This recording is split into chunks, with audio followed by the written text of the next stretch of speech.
प्रभु यीशु के सामर्थ्य नाम में आप सबको जय मसीह की। आइए आज के सुंदर दिन के लिए हम पिता का धन्यवाद करें और आइए इस समय हम मनन के लिए प्रभु के वचन को निकालें। मेरे साथ लूका रचित सुसमाचार निकालिएगा।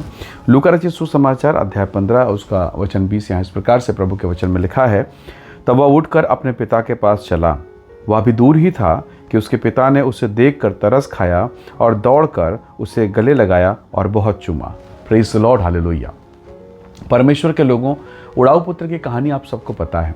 दो भाई हैं और आपको मालूम होगा जो छोटा जो बेटा है उसने अपने पिता से अपने हिस्से को लिया और जाकर दूर देश जाकर सब धन संपत्ति कुकर्म में उड़ा दिया।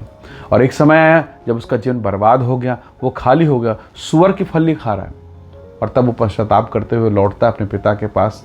लेकिन जब वो पिता के पास आता है उसके मन में कई प्रकार की चिंताएं रहती हैं कि मेरा पिता मेरा जो पिता है जिसका मैंने अपमान किया, उसका संपत्ति, उसका कमाया हुआ धन मैंने मांगा, छीना, बर्बाद किया, और आज मैं फिर जब उसके पास लौटूंगा क्या वो मुझे ग्रहण करेगा। उसने एक योजना बना ली। उसने कहा प्रभु से, अपने पिता से, अपने जन्म देने वाले से मैं कहूँगा कि मैं आपका बेटा कहलाने के लायक नहीं हूँ, आप मुझे नौकर के समान रख लीजिए, कम से कम कुछ खा के मेरा जीवन बचा रहेगा, जीवित मैं रह पाऊँगा। हालेलुया। उसने एक प्लान बनाया। पर जब वो अपने घर गया तो उसने देखा जो बहुत ही हृदय को छूने वाली घटना है।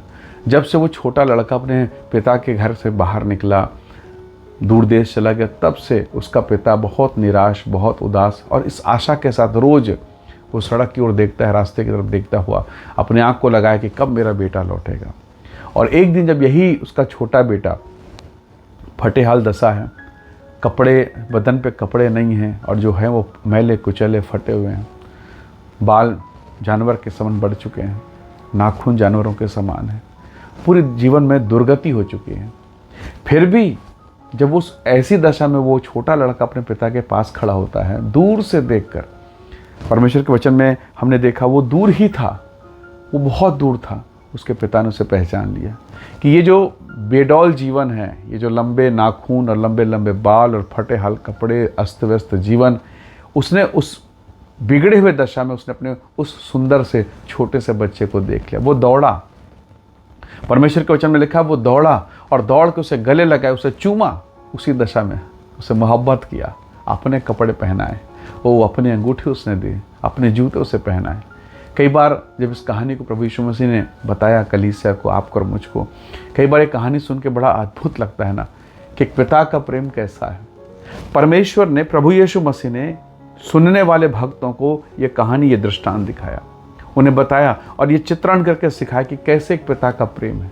जरा कल्पना कीजिए, ये तो एक शरीर के पिता का प्रेम है। शायद आपके माता पिता आपसे प्रेम ना करें, आपको तिरस्कार कर दें, जैसा वचन में लिखा है, वो छोड़ भी दें दूध पिलाने वाली माँ, पर क्या स्वर्गीय पिता का प्रेम ऐसा होगा? कभी नहीं। परमेश्वर के नज़रों में हो सकता है आपने पाप किया हो, आपने आशीष पाने का कुछ गलत काम किया, शराब में, व्यभिचार में, नाना प्रकार गंदगी में चले गए, हो सकता है कई महीनों तक आपने ऐसा किया। पर यह वचन हमें सिखाता है अगर आप और मैं लौट कर पिता के पास आते हैं, वो फिर से ग्रहण करेगा, वो फिर से आपके जीवन में और मेरे जीवन में दया करेगा। परमेश्वर पवित्र है, हालेलुया। परमेश्वर पवित्र है और वो चाहता है कि हम उसकी निकटता में, पवित्रता में, धार्मिकता में, पवित्रताई में रहें, क्योंकि वो पवित्रता का परमेश्वर है। उसने अपने पिता के पास जब जाने का निश्चय किया, आप देख पाते हैं पिता ने उसे अपनाने का निश्चय किया है। उसका हृदय खुला हुआ है, उसने उसकी गंदगी को नहीं देखा, उसने कोई प्रश्न नहीं पूछा तो कहाँ था, क्या किया। बड़ा भाई छोटे भाई के काम को देखकर उसने प्रश्न किया, पर पिता ने कोई प्रश्न नहीं किया। उसने एक ही बात कहा, यह मर गया था, अब जी उठा है। हालेलुया। तो प्रभु के लोगों, हो सकता है आज आप अपने जीवन के कई ऐसे दौर से होकर गुजरें जहाँ पर आपने परमेश्वर के आत्मा को शोकित किया।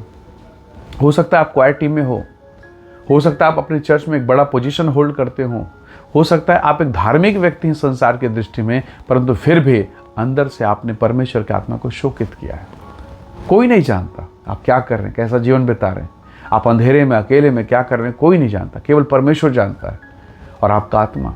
और इसीलिए अगर आपका आत्मा शोकित है, आज अकेला महसूस हो रहा है और आपको मालूम है कि आपने परमेश्वर की आत्मा के विरोध में काम किया है, तो अभी लौटने का मौका है, अभी पिता के पास दौड़ने का मौका है, ताकि वो फिर से आपको उठाए, आपको ऊंचा उठाए और अपनी महिमा को प्रकट करे।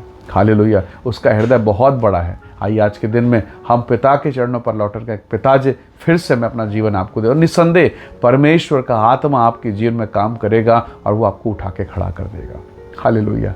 प्रभु के वचन में लिखा है, धर्मी अगर 7 बार गिरे प्रभु उठा के खड़ा करेगा। हालेलुया।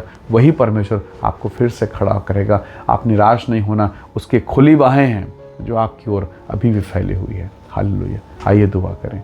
प्रेमी अनुग्रहकारी ईश्वर के पिता, मेरे प्रिय भाई बहनों के जीवन को, इनके परिवार को मैं आपके हाथों में सौंपता हूँ। हर वो बात जो इन्हें परमेश्वर आपसे दूर कर चुकी है, यीशु के नाम से इनके जीवन से दूर हो जाए पिता, और आप इन्हें ब्लेस करें, इन्हें आशीषित करें और इन पर दया करें, और फिर से आपकी कृपा इनके जीवन पर हो। आपके वचन के अनुसार आप इन्हें उठाएं, ऊंचा उठाएं, और इनके जीवन के द्वारा प्रभु तेरा नाम महिमा पाए। धन्यवाद, आपने प्रार्थना को सुना। प्रभु यीशु के सामर्थी नाम से मांगते हैं, आमीन आमीन।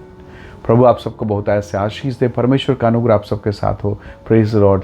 जय मसीह।